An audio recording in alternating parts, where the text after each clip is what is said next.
Hello, everyone. My name is Kyle Matthews. I'm Executive Director of the Montreal Institute for Genocide and Human Rights Studies. I would like to ask our colleague, Erwin Kotler, who's the founder and chair of the Raoul Wallenberg Centre for Human Rights and Canada's former Minister of Justice, as well as a special envoy on anti-Semitism, to take the floor and address everyone in the crowd. Thank you, Kyle, for kind words of introduction. I'm delighted to participate in this important gathering, which is as timely as it is significant, and may I express our appreciation to our governmental, non-governmental, academic partners for their engagement. As it happens, we meet not only on the occasion still of COVID-19, but on the occasion of a global political pandemic characterized by a resurgent global authoritarianism, including a digital authoritarianism, the backsliding of democracies, assaults on human rights, and the dystopian use and abuse of cyber technology to threaten both our democratic values and our human rights. If technology races and the law continues to lag, the result will be a standing threat to our shared humanity, our democratic space, and our human rights. Thank you. Introduce the next moderator of the session on digital authoritarianism. It's Michael Petrou. For those of you who don't know Michael, he's the editor-in-chief of Open Canada. Open Canada is Canada's top platform on discussions on global affairs and international issues, and actually had a piece written for Open Canada on digital authoritarianism. So it's great we have Michael here. And Michael's also a fellow at MIGS and at the Raoul Wallenberg Centre for Human Rights. So with that being said, I'm going to pass over to you, Michael. Thank you, Kyle, and thank you, everybody, for being here. This is a topic that is close to my heart. I remember clearly the Arab Spring of 10 years ago and some of the other civil society and pro-democracy movements that I had covered as a reporter. And in 2011, it seemed for a moment that new technologies, that the new digital world and digital media was rocking and shaking the foundations of authoritarianism everywhere and empowering Democrats as well. It was very exciting and it didn't last. I think now we're having to confront the other side of that sword, and that is the usefulness as a tool of repression and of crushing dissent and of other tactics of authoritarianism that our new digital age has made possible. So I can't think of three better people to help guide us through some of these issues. Chris Meserole is the research director in Artificial Intelligence and Emerging Technology Initiative in the Foreign Policy Program at the Brookings Institution. Sophie Richardson is the China director at Human Rights Watch. And Margaret McCuaig Johnston is a senior fellow at the University of Ottawa's Institute for Science, Society, and Policy. I'm going to ask each of the speakers to deliver some opening remarks, and then we'll have a guided discussion, which I'll kick off, and I'm looking forward to input and questions from the audience as well. So, Chris, I'll ask you to start, please. Thank you so much to Migs for hosting this and for the great moderating. It's a pleasure to be here. I think I thought I'd start off by just kind of doing some level setting around what digital authoritarianism is and why authoritarian regimes are increasingly turning to technology to solve many of the governance challenges that they in particular face. And I think to help frame that conversation, the starting point is just to kind of realize that authoritarian regimes, like all regimes, including even democratic ones, their core interest is really in regime survival over time. I think the real question going forward is how do democracies, given the capabilities that these new technologies provide, and that many of them are kind of dual use capabilities, how do we, effectively counter their use by authoritarian regimes in China or Russia, or increasingly elsewhere around the world, including the Gulf in the Middle East, or in some sub-Saharan African countries or Latin America. So it's one of the most pressing challenges, in my view, for democracies going forward, and hopefully one that we can begin to flesh out here today. Hi, thanks for inviting me to join you. And I'm going to put some sort of scary meet on what Chris has just sketched out. It was more than 10 years ago, closer to 15, that the 2010 Nobel Peace Prize winner Liu Xiaobo, who passed away in 2017, referred to the internet as God's gift to the Chinese people. And unfortunately, things haven't turned out that way. It's important to underscore that the Chinese government is already extremely powerful, and few agencies more powerful domestically than the Public Security Bureau and its research agencies and arms, which in turn have close relationships with large Chinese tech firms. And particularly since the advent of biometric chipped ID cards, we've been tracking the human rights consequences of the Chinese government's use of technology. And I think it's very important to contemplate how states use this technology in environments where they can't vote a government out or try to change a law or even send a letter to a local paper complaining about the uses of these technology, let alone debate the merits of them with politicians or through the media. Those are all steps that people all across China take at great risk to themselves. I'll also just throw out that my wonderful colleague Maya Wong has written, I think, a very provocative piece recently making the point that the answer to digital authoritarianism can't be surveillance capitalism, meaning that what we really need to strive for globally are the highest and strongest possible privacy rights that protect users everywhere. Wonderful. Thank you, Sophie. Margaret, go ahead, please. I'm really pleased to be here with my stellar colleagues. I'd like to talk about what China's digital authoritarianism means for us here in Canada. I've helped China to develop its science and technology capacity since my first visit there in 1979, but I've become increasingly concerned about the technologies they're developing and what they're doing in their international partnerships. And I've been very concerned to see that Canadian universities have been partnering with Chinese surveillance technology companies that have been implicated in the repression of the Uyghurs. For example, SenseTime makes the facial recognition equipment that can differentiate Uyghurs from Han Chinese in a crowd. The Artificial Intelligence Hub at the University of Alberta partners with SenseTime's Hong Kong AI Institute to encourage new connections between innovators in Alberta and Hong Kong. As our Innovation Minister, François-Philippe Champagne, puts it so well, the China of 2021 is not the China of 2016, and I completely agree. So I'll stop there. Thank you very much, all of you. Thank you, Margaret. Margaret, I think I'd like to kick off the discussion with some questions for you. I mean, you've given us, I think, a eye-opening and maybe a backfooting, I suppose, a disturbing insight into the extent of some of this surveillance and the extent of the collaboration or cooperation with some Canadian institutions and universities specifically. I'm wondering if you can give us a bit of a insight into what path those universities and institutions should be taking going forward. What are their ethical obligations? What are their legal obligations? I mean, how do they navigate the extent of cooperation that they should be having with these Chinese firms or not? And what factors should go into that decision?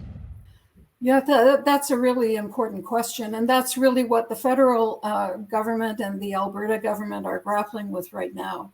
And I think other provinces are watching to see what's happening. Universities for the last couple of years, when these issues have been raised, have said that the federal government has not given them instructions to stop doing this. But it seems to me that they are abdicating an ethical responsibility, and that is to put an ethical lens on what they're doing. Corporations, and they have their own issues on some of these questions, but corporations are very engaged in communities on corporate social responsibility. Universities need to put an ethical lens on their decisions. And I've raised these issues with presidents of universities, with scientists, with research hub directors. And, they acknowledge the issues, but then they take a step back and say, well, nobody's telling us not to do it. And, they're getting funding. This is a big deal in terms of the amount of money that China is bringing into Canada for this research funding, where they're getting our best minds. We need to be funding our own research at higher levels. And the other thing is, I think we need to also recognize that organizations such as the Canada Pension Plan, CPPIB Investment Board, should also be putting an ethical lens on these issues, because they take a step back and say, well, we'll lose 2% for our pensioners if we stop investing in Alibaba. And that's not the right question. I think the question is, are these ethical companies? And if not, divest and look for ethical companies. It's not that hard to figure this out. I have a question from Twitter that I'd like to put to Chris. It touches on something that I was hoping to probe you on as well, Chris. You've written about the export of digital authoritarianism. I would recommend members of the audience check out his article, which is on the Brookings web page. The question is, what can be done to prevent the exportation of U.S. technology to authoritarian regimes? Yeah, thanks so much. Those are great questions, and I think they're. I'm glad that they were framed the way they are, because there's really two different issues. There's one is, how should we regulate and govern, American or kind of democratic technologies as they're being sold to China, and then there's the separate but very related question of, how should we think about countering the sale of Chinese technology abroad? And on the sale of U.S. technology or democratic technology, I'll start with the good news, which is that that we do have pretty strict export control laws for certain kinds of technologies. Most of those technologies historically have been, export controls have been limited to things that have very, what might be thought of as single-use military applications or high-risk applications. What's unique about AI and a lot of these digital technologies is that they're actually dual-use technologies that have perfectly valid, civilian purposes. So, something like facial recognition. I think probably many of the people watching this probably have had the experience of using a Photos app on their phone that can kind of recognize their son or their daughter or their friend in a photo, and it makes it easier to to organize the photos. And I think that's an acceptable use of the technology. The challenge is when that technology gets coupled with state power, and how to regulate that, given that some of the best kinds of AI are coming out of the United States and some of our closest allies. I think there's a real pressing need to begin to counteract exactly how it is that China is both developing these technologies internally, but increasingly, how they're exporting them around the world. Because I think if you are concerned about human rights and liberal values, I would say the export of these technologies that China has pioneered domestically is probably the greatest threat, over the coming generation to human rights and human freedom going forward. I'd like to pass to a broad question that I'd welcome insight from all three of you.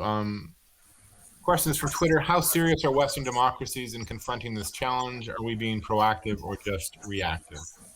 What do you think? Well, I'll jump in on that one.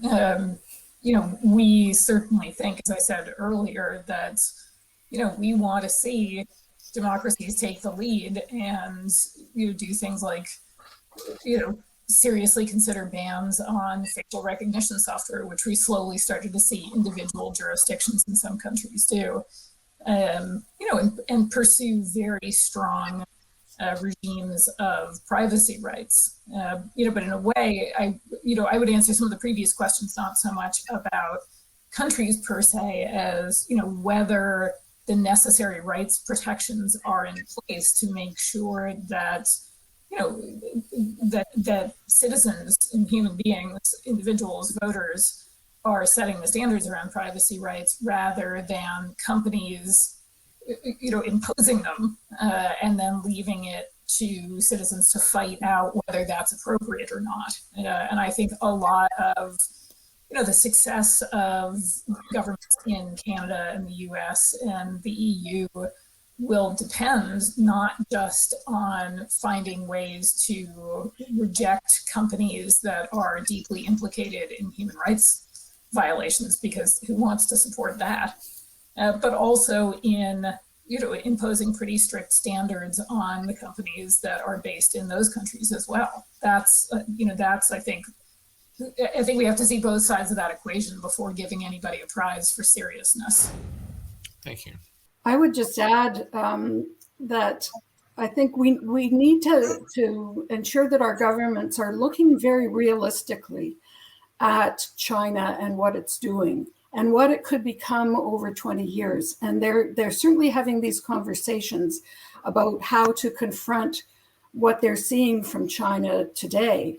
But they need to have a longer vision as to where this is going. And we've talked a little bit about the social credit system and the control over all Chinese citizens, as well as citizens abroad, through their WeChat conversations and watching for keywords and punishing people who don't pay their bills and take their garbage out on time and so on. And I wrote an op-ed back in January saying that China appears to be an emerging totalitarian government, not just authoritarian. And, a totalitarian government has a one-party system, the CCP. It has no tolerance for dissent. And we've seen all the people thrown into detention for little or no reason at all for what they've said about the state, or Xi Jinping as Winnie the Pooh. And they have control over their citizens' lives, which is certainly what the social credit system is, all these surveillance companies. And the government has said that they're going to tighten those systems over time. Thank you, Chris. And thank you very much, Sophie and Margaret as well. That was, I think, enlightening for everybody listening. It certainly was for me. And I'm grateful to have had your insight. I'm going to pass the mic back to Kyle to wrap up this session. Thank you both. Thank you all. Thank you, Michael. Thank you, Margaret. Thank you, Chris and Sophie. We really enjoyed having you on and sharing your expertise and your knowledge and raising this issue in Canada and internationally. I think it's something we have to work more on collectively as think tanks and the non-for-profit sector and Canadians and international people around the world. But we're really happy that we were able to get some amazing partners and speakers together to make this Right City conference take place. I would like to first thank all the different partners who contributed this year to this event. First, we thank the Raoul Wallenberg Center for Human Rights, the Department of National Defense's Targeted Engagement Program, the Human Rights Research and Education Center at the University of Ottawa, led by John Packer, the Embassy of the Netherlands to Canada, Global Action Against Mass Atrocity Crimes Network, the U.S. Embassy to Canada, and this is also being held under the patronage of the Canadian Commission for UNESCO. So this is the end of day one for Right City. We're going to resume tomorrow from noon to 2 Eastern Standard Time with two sessions, one on the case for a digital Geneva Convention, so looking at how emerging technologies are used in the cyberspace to attack civilian infrastructure and civilians. And we're also going to have the second session is on digital attacks on human rights and democracy activists. So thank you for joining us today. We're going to post these videos online soon, and please do join us tomorrow.